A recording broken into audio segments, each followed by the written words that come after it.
Good morning, everyone! Hello, I'm Paolo del Rosario. Let's get you up to speed with some news that you could use right now. Hello there, beautiful people. I'm Anne Asis-Carilo. It's always a great idea to start the day with us as we add some good vibes and positivity to your morning. And finally, happy Friday! I'm Monique Tuzon. Join us in the next hour for fun stories and conversations that matter. Finally, guys, thank you. I took so long because, I had to really make my mooding music video, apparently. We're waiting for it. We're waiting for the YouTube debut of the Monique. Yeah. The Monique music video for Mooding. And I think that's going to be the reason Pao's going to be on TikTok to do a dance. No, From your music video. Little did you know, So he's actually in my music video. Oh, you He's didn't... the one producing, directing lahat. I'm portraying the role of Mooding in the video. No. Cameo. But then it's great to have you back, and hopefully that we don't lose you anytime soon. Yeah, don't worry, you won't. I missed y'all. I can't stay away from the show. All right, perfect. So let's get started.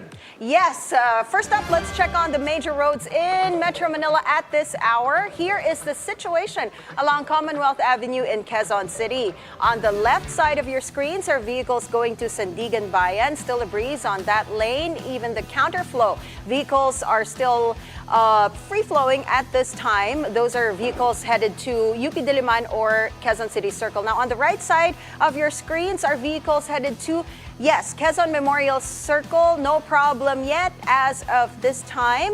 Now, let's head on over to EDSA Guadalupe northbound. On the left side of your screens is the northbound lane going to Shaw Boulevard. On the right side of your screens are vehicles headed to Makati Central Business District. Still a good time to drive, so drive safe, everyone.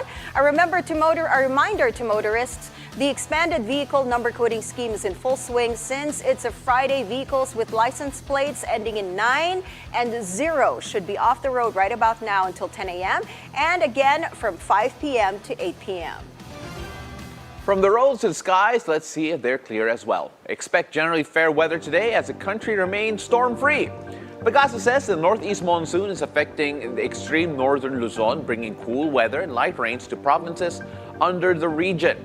Metro Manila and the rest of the country can expect humid conditions, especially later on at noon, brought about by the easterlies.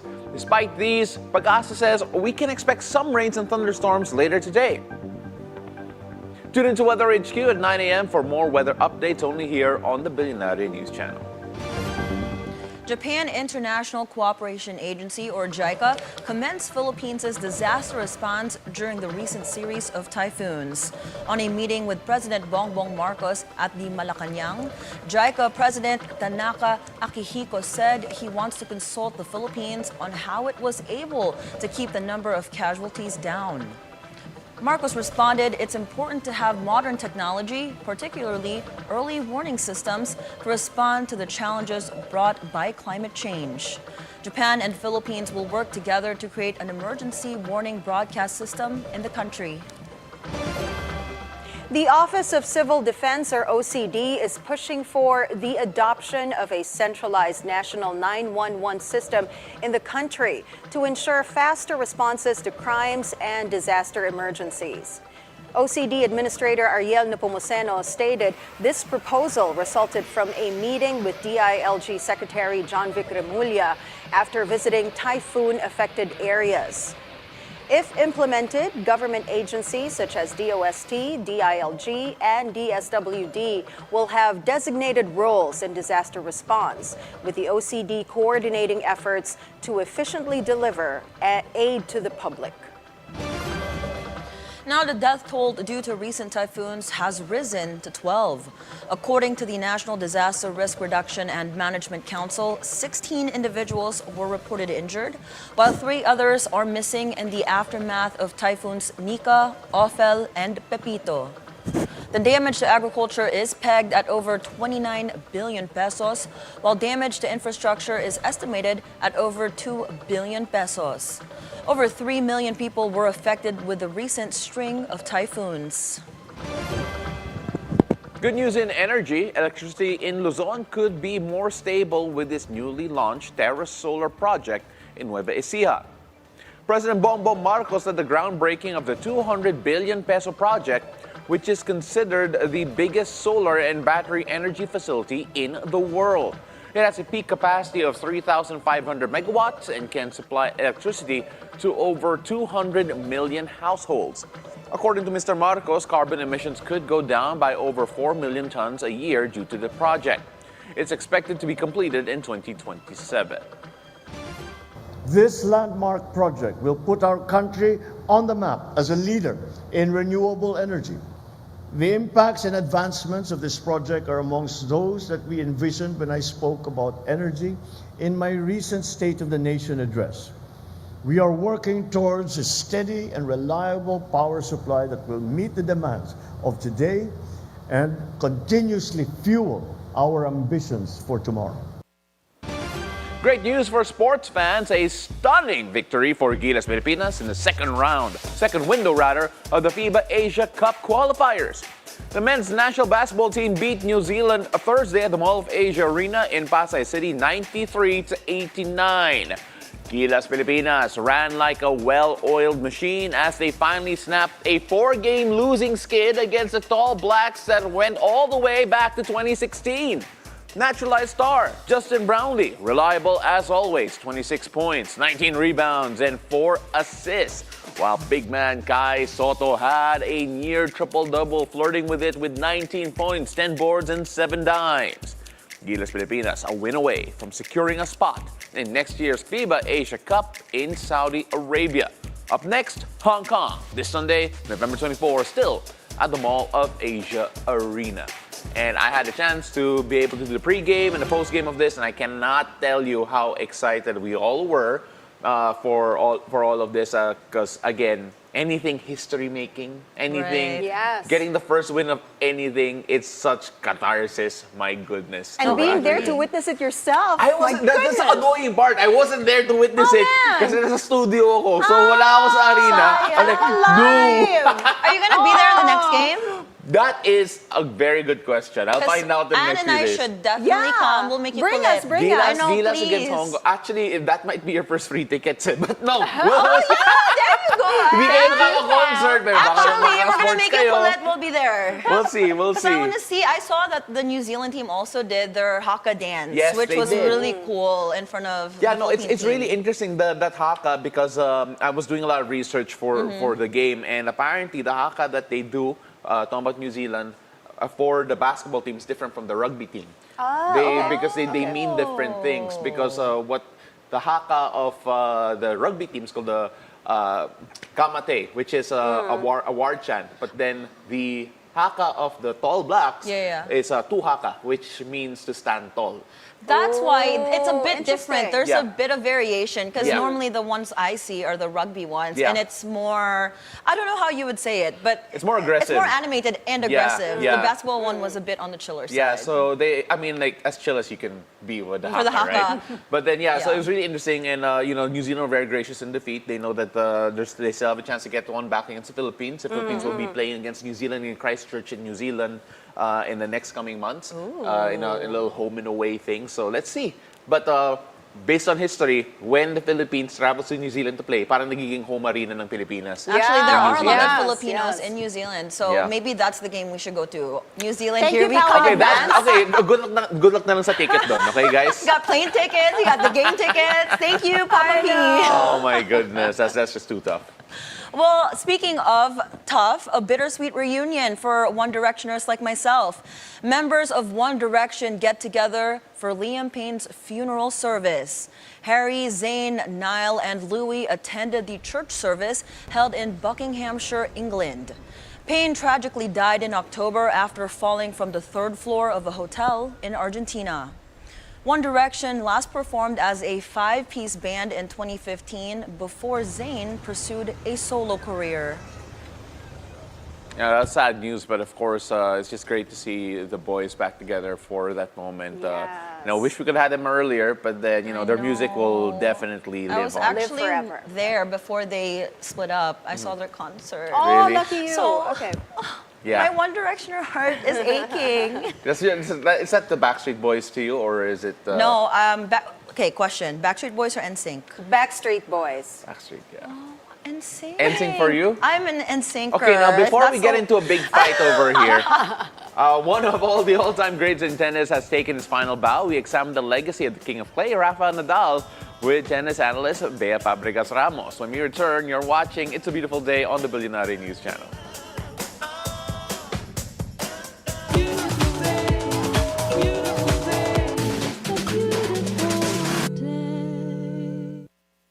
Regulatory clarity creates better adoption. If the people, from an optics perspective, see that the government creates an infrastructure to be able to hold people in this space accountable, then I'm more up to that. I think it also creates a better optics for the critical mass from an adoption perspective. If they know that if something happens to their money, then I would know where to go and who to go to. However, from the ethos of cryptocurrency, it being decentralized, it kind of navigates away from that mindset, Rain, wherein you said, you know what, crypto is decentralized, no one should be governing it, so to speak.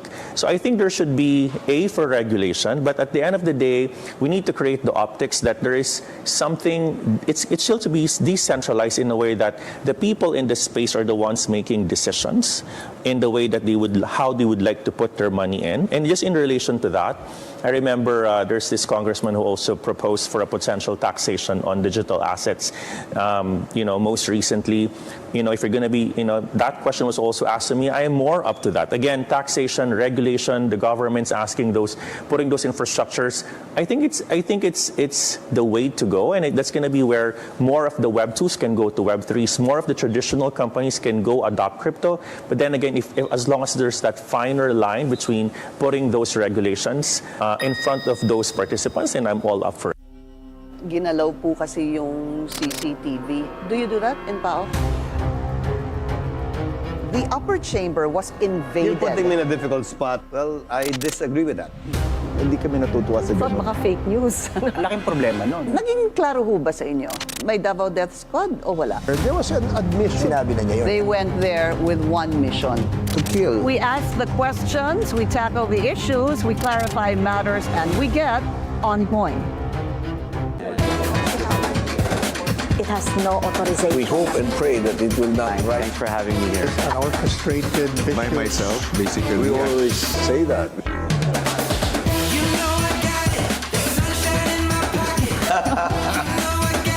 It depends. A well-concerted effort. Perhaps I can reiterate. My greatest beefsteak. Iba pa na yun.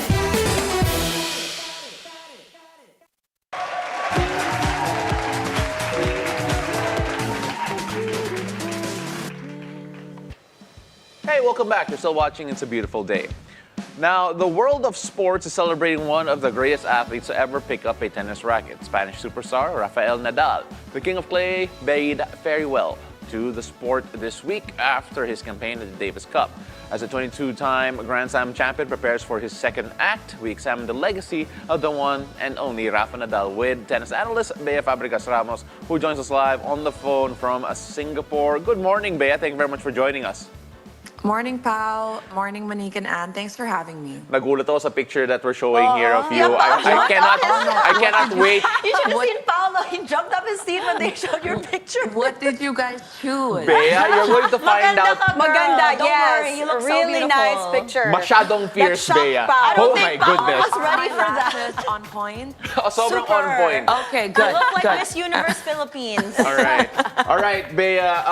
Before I was surprised by that, let's talk first about Rafa Nadal and yung legacy niya, because I know course. he's not your number one in life. All right, we all know you're a big Fed fan, and you would cry over him. But then Rafa Nadal is also one of those guys who has left such a legacy and an impact on this sport. Just what Absolutely. was he to you as a tennis fan on global tennis?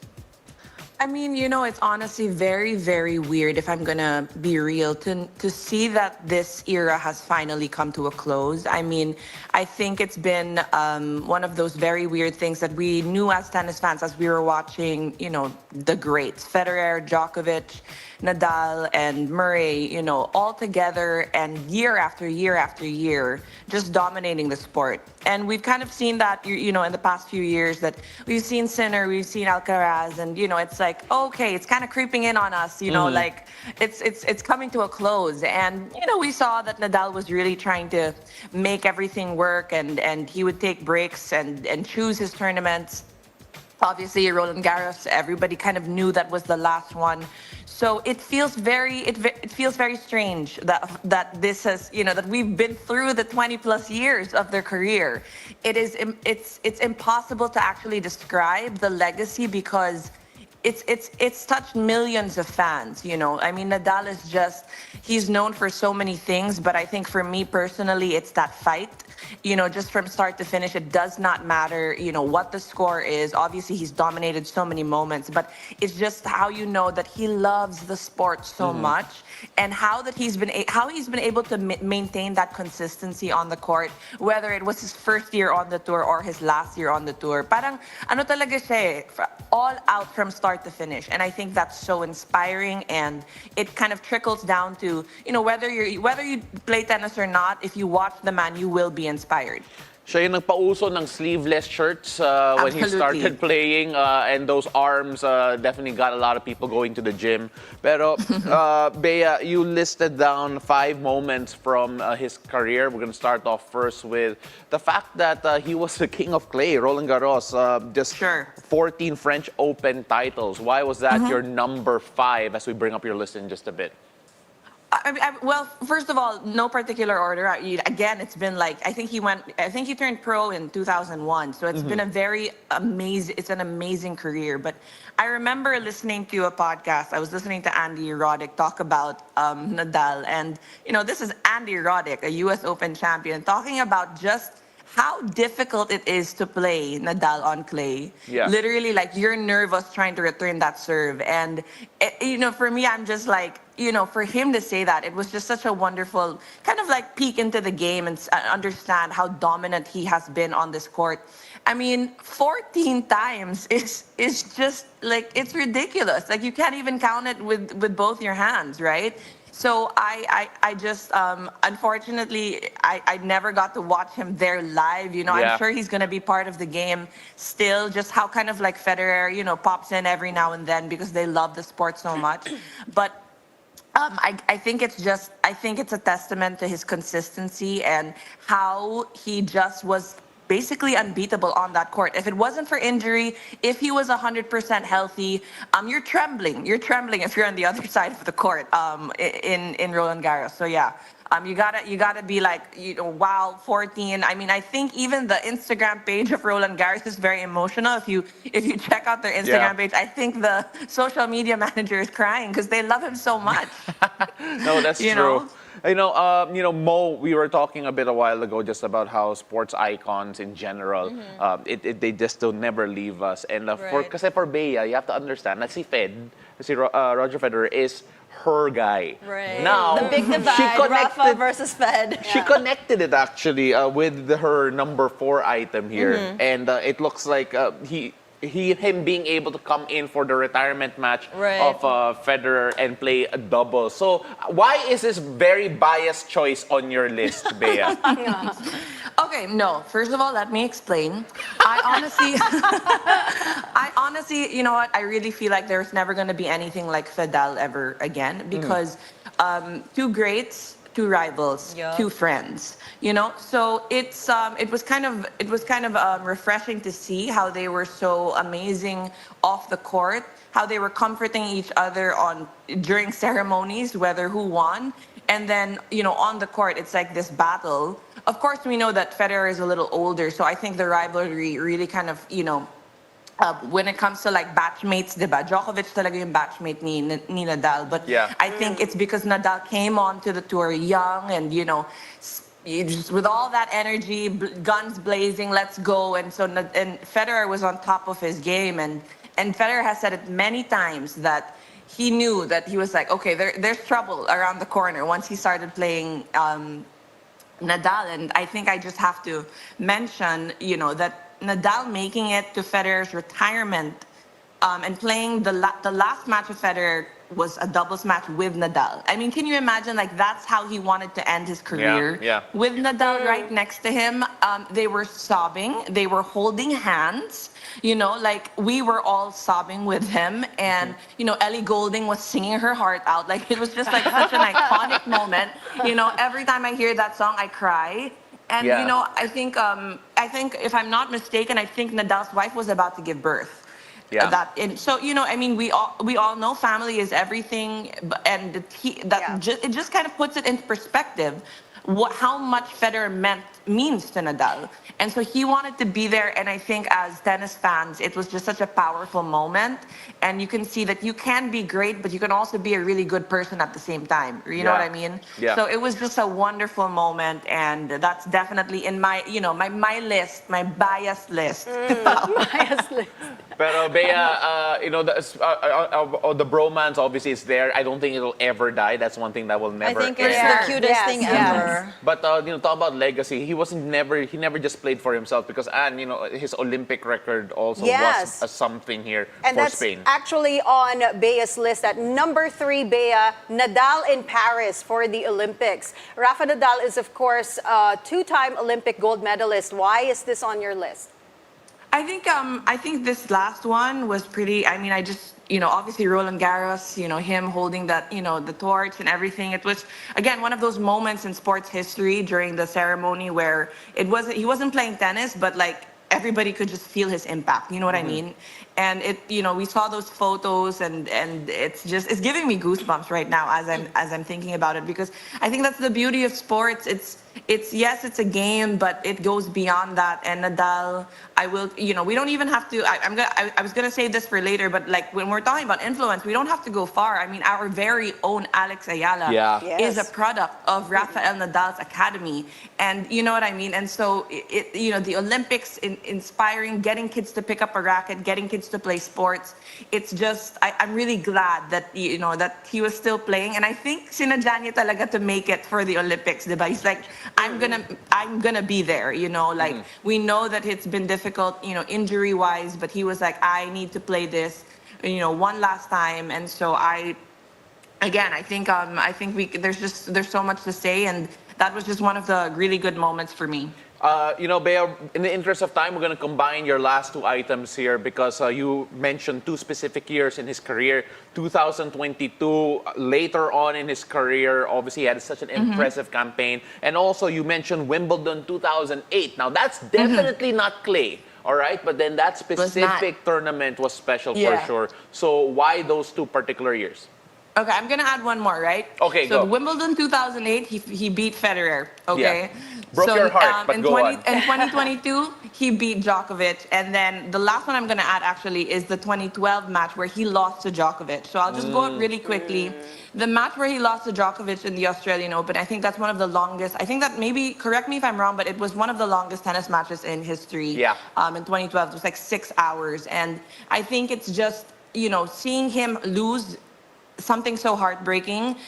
And that's why in 2022, the Australian Open, when he finally won it, there's just so much heartbreak attached to the Australian Open. Like his success in Roland Garros, the Australian Open, he's had like that match against Djokovic. He even lost against Fed in 2017. So that's why I really, really loved it when he won Australian Open, because we know that there's that story behind, again, he's a great champion, but he's also lost some pretty heartbreaking matches. So the thing with these, these amazing athletes is how they're able to just mentally recover from something that they were so close to taking. You know what I mean? Like a 6-hour match could have gone anyway. So I love that so much. Of course, Wimbledon 2008. I recently watched the highlights of this match, and wow, they, in their prime, absolutely crazy. You guys should just watch the highlights of this match. He finally beats, Federer was the defending champion, and Nadal finally kind of like takes, introduces himself to the world and be like, I just beat, Federer on his favorite surface. And it was just such a, I guess obviously we knew that this is the first of many amazing matches, and yeah, it was emotional. I think that was his first Wimbledon, if I'm not mistaken. He was so young, so I think that was my number one because if you watch it, it's like, wow, that is incredible tennis. That's like 200% energy and power and tenacity. So yeah, o diba hindi yan biased? Oh, hindi yan Paano si biased. Federer sa pinili ko? Pao.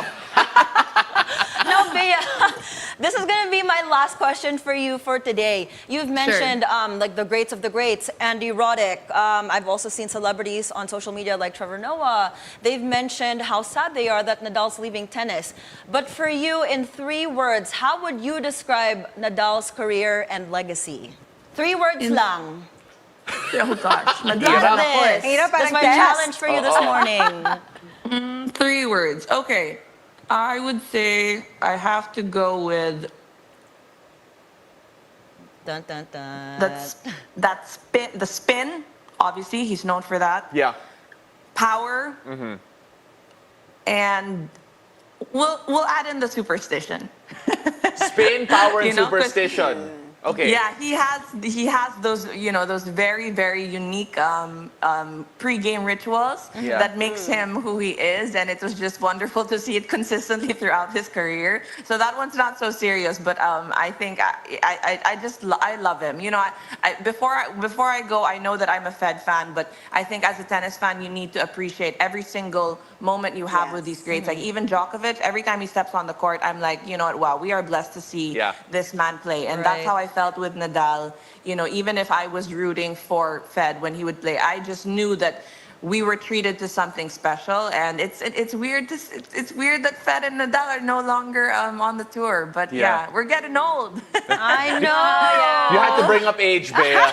I had to. That was on you. But then thank you so much for joining us today and being as unbiased as you possibly can. Yes, absolutely unbiased.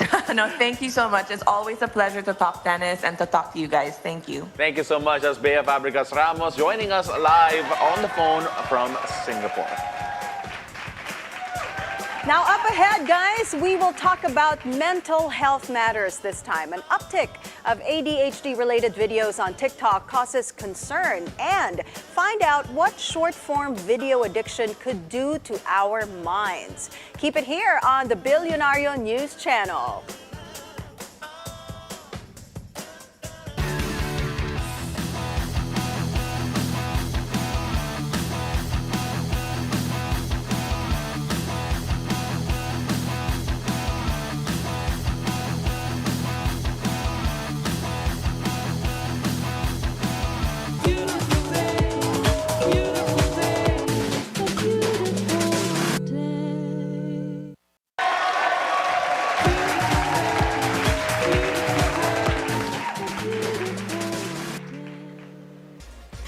Welcome back. You're still watching It's a Beautiful Day. Gen Z's turn to social media for wellness advice about mental health. But in recent years, ADHD in particular has become a popular topic on TikTok. Just hashtag ADHD alone has over 3.7 million posts under it on the platform. This saturation of content leaves people susceptible for self-diagnosis, which can be very harmful, especially as content like this could come from a bunch of 20-somethings. Now let's get real about mental health matters with Justine Danielle Reyes, psychometrician, also known as @JustDanny on TikTok. Danny, it's a beautiful day and welcome back to the show. Hi everyone, it's really good to be back. I'm so excited to talk about all things ADHD. It's really nice that she's back on the show with us, right? We had such a great conversation the last time you were here. Now this time we're talking about ADHD. There's been a spike in ADHD-related content on social media, right? We've got a lot of people, especially young people, searching for this kind of content. But before we delve into that, let's talk about ADHD, right? It's a term that we use very loosely, referring to that inability to concentrate, right? So what exactly is ADHD, and how do you know when you have this? Okay, so ADHD is also known as attention deficit hyperactivity disorder. It's characterized by two big things: inattention, the inability to concentrate, in different areas of your life, and hyperactivity, which is the inability to stay still and keep your energy intact. And it's a neurodevelopmental condition, which means it's not a mental health disorder per se, but rather it's a condition that makes growing up and being an adult and living your life a bit more differently than others. So basically, think of it as like a different operating system for how you live your life, how you navigate it. And so ADHD is characterized by various symptoms. And we have these two groups, inattention and hyperactivity, which are further discussed in the DSM-5, which is what we use to diagnose and figure out if people have it. And usually symptoms persist early on. Yeah. This is before 12 years old, and that's a must to get that diagnosis. It should have been present early on in your life and persisting in adulthood. Are you surprised that there's a spike in the term and the type of content that circles around ADHD? I'm not surprised at all. It's because mental health is more discussed these days. Yes. The Philippines is now catching up with the conversations that the rest of the world has been having for quite some time now. And so hashtags like ADHD, they've become the center of our conversations here, which leads us to wondering, like, do I have ADHD, or is this just like me not knowing how to focus? Is this the effect of like living through a pandemic? Stuff like that. And so it's not really a surprise to me at all, because a lot of people who find themselves consuming such kinds of content are those who are on one hand susceptible to it, but on the other are people who just need to learn more about this particular mental health condition. Now, we talked about it earlier. I mentioned I actually have ADHD. I've said that before in the show as well. And it's not a big thing here in the Philippines because I grew up in the US, so I got tested there. Are there more tests available here in the Philippines now that it's a trending topic, or it's still kind of not a thing? Underdiagnosed. Yeah.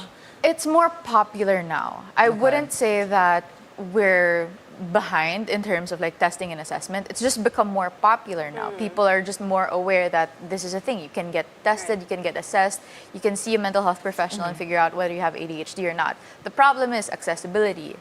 It costs so much to get an assessment. It ranges from 30 to 50,000 pesos. And which average Filipino has that amount of money lying around? And so the inaccessibility of getting a proper diagnosis is actually what gets in the way of people knowing whether they have ADHD or not.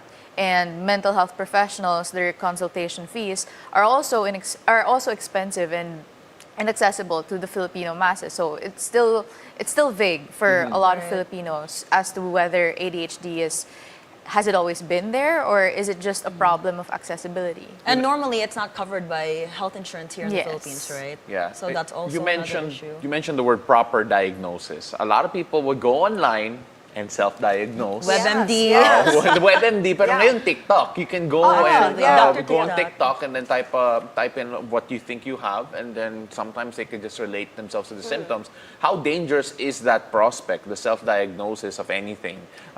On TikTok, considering ang dami ng niche creators out there focusing content on ADHD. So I'm not surprised that people tend to self-diagnose themselves. So there's always a reason for why people behave the way that they do. And self-diagnosis happens due to the lack of access to proper health services. People turn to the internet because it's the most accessible thing that they have. Yeah. Data, it's easy to get, it's easy to go on the internet and ask, what are the symptoms of ADHD?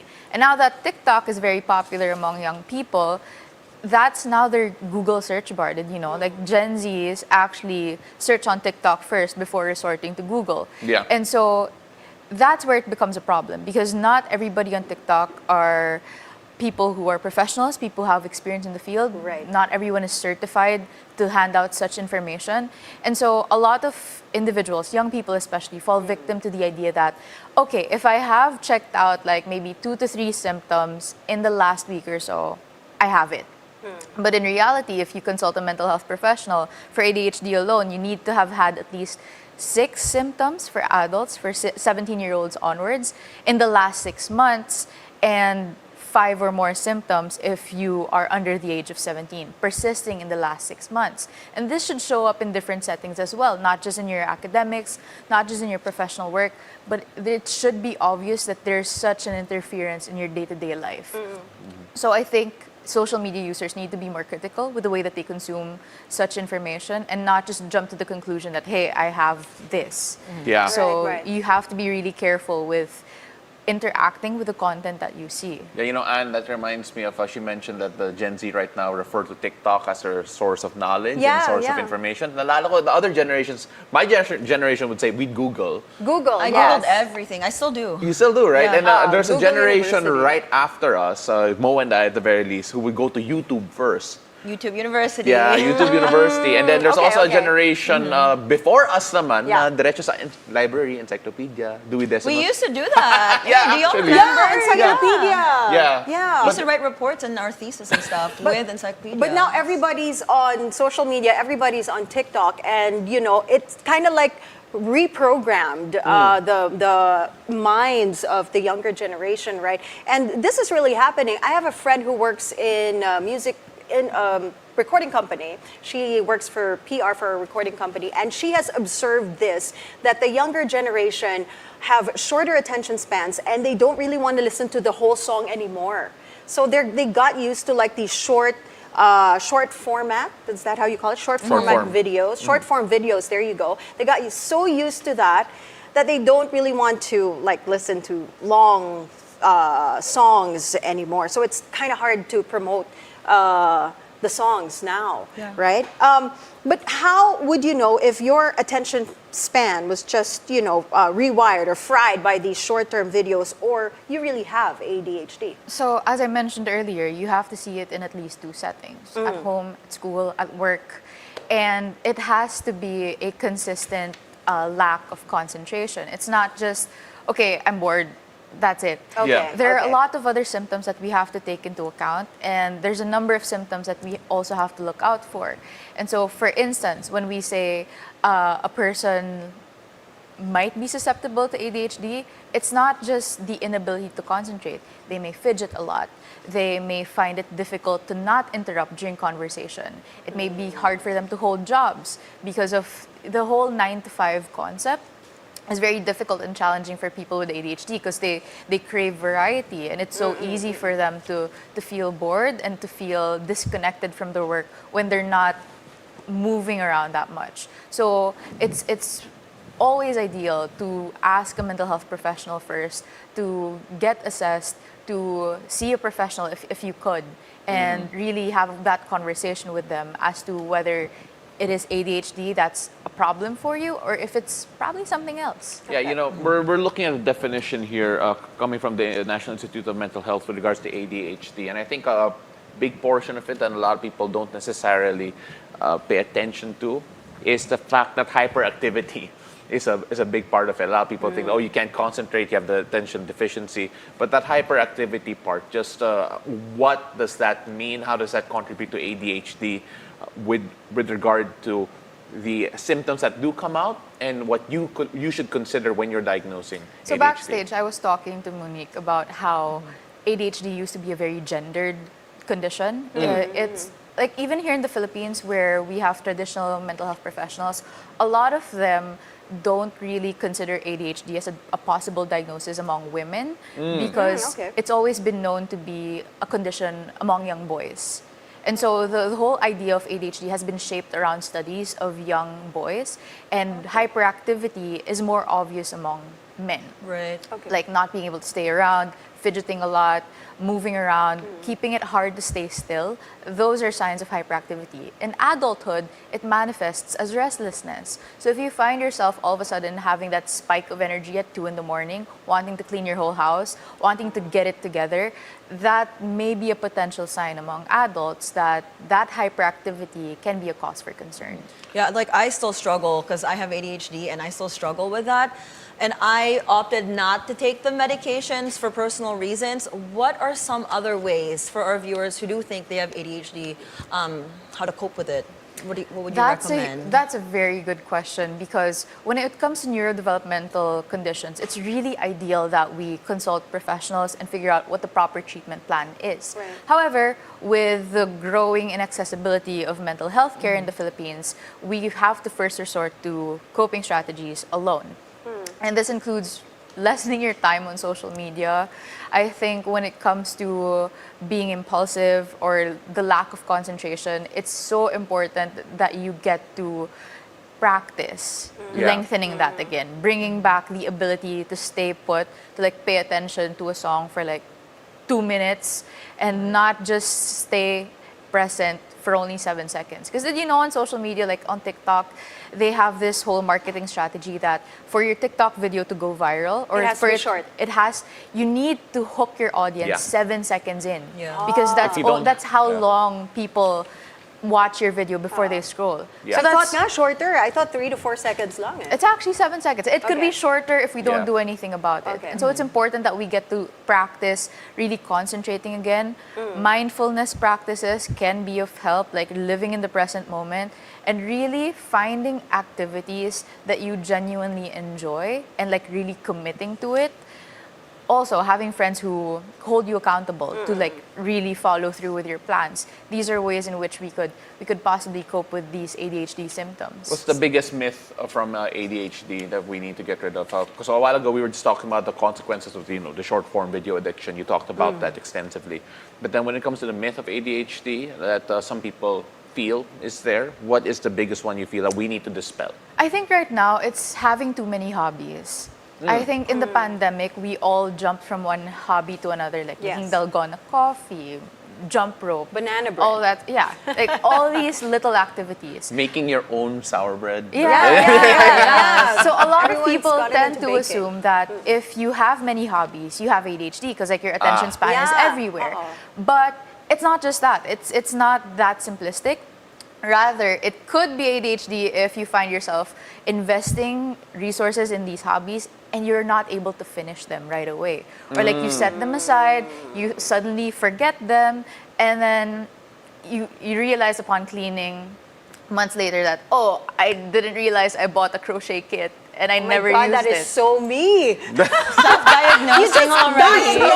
Me today. All right. Anyway, sorry. Sorry. Crocheting was obviously a trigger word for her. I know. But yes, please do go on with regards to that. With regard to that. When it comes to like hobbies, it's the inability to like really follow through. Like you suddenly right. forget it. Like as soon as you buy it, the happy hormones are there, and then you set it aside. So that can be a cause for concern. I'm not saying that that is a symptom of ADHD. It could be a manifestation of it. So you really still have to clarify with a psychologist or psychiatrist as to whether this could be ADHD or not. Maybe it's just a personality trait of like you get bored very easily.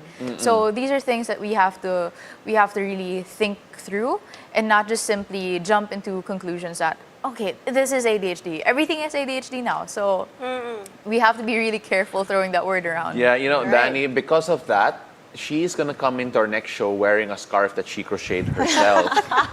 If she finishes If she finishes it, it's gonna be crocheted, I know. hahaba kada episode. It's not just crocheting, but also yung plants. I bought so many plants, and then She'll I also lost bring interest. a plant here every day, Nah. starting next But week. yeah, when you have ADHD though. But when you have these symptoms, can you just easily go and get a test? Like I said, it's accessibility is like the biggest issue right now. So even if, let's say, you've done the research, you've read and consulted with people in the field, and they also suspect that you might have ADHD, getting a proper diagnosis, getting tested, is still a very expensive pursuit. And so usually those who get diagnosed are people who have a supportive household growing up, that they really want intervention as early as possible. Or you just have a lot of money laying around. And so the average Filipino who has issues that might be linked to ADHD, many go around undiagnosed because of how difficult it is to seek professional help. Sorry, right before we let you go here, when does someone have to pursue professional help? Is there a point wherein someone has to go and check because they're very harmful to themselves or people around them, or is it something that people can cope with without a diagnosis? I'm of the opinion that there's no right time. There's no perfect time. And if I had to really choose, any time is a good time. I don't think you have to wait where your symptoms are interfering different aspects of your life, I don't think you have to wait for a suicide attempt or for things to get really bad for you to seek professional help. I think when you start to feel, okay, maybe my life is starting to feel a little different and I might need some kind of support to help me navigate this, then I think that's a good enough reason. I don't think you need a strong enough reason. I think just knowing that you might need more support is enough for me. I think the problem here is just the accessibility of these tests to get diagnosed. Yeah. And we really need more mental health professionals in the field. Right. Yeah. And you know what? Because of you, the dami yung mga applicants in universities. Maraming salamat. Thank you so much, psychometrician and content creator Justine Danielle Reyes, Just Danny Online. Thank you so much for joining Thank us. you guys so much for having me again. Of course. We'll see you again soon. Yes. Well, don't go away, guys, because you'll go bananas with this one. A banana duct taped to a wall became the centerpiece of an auction in New York City. The price tag? Find out after the break. It's a hefty one, guys. It's a beautiful day. We'll be right back.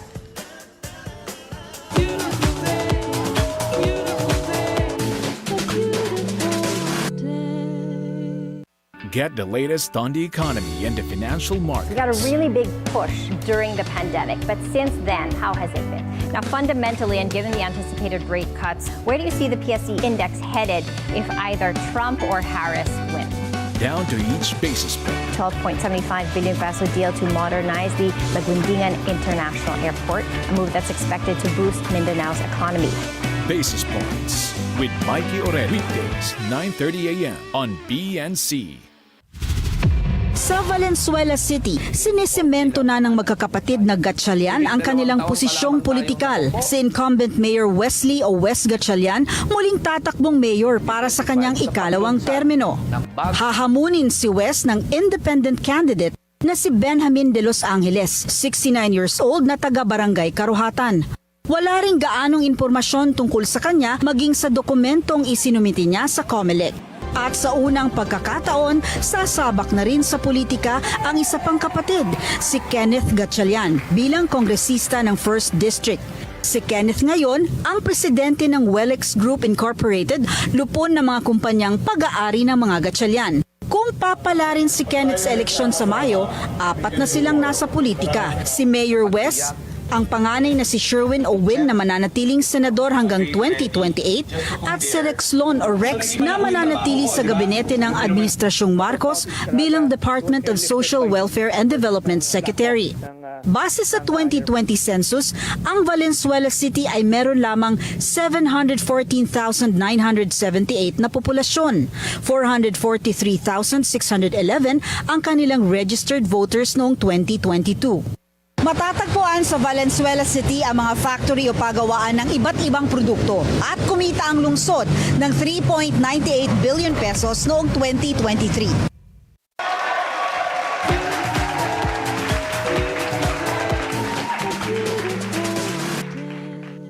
Welcome back. You are still watching It's a Beautiful Day. Australia's center-left government on Thursday introduced a bill aiming to ban social media for children under 16. This is the highest age limit set by any country and would have no exemption for parental consent and pre-existing accounts. Australia plans to use biometrics or government identification for its age verification system.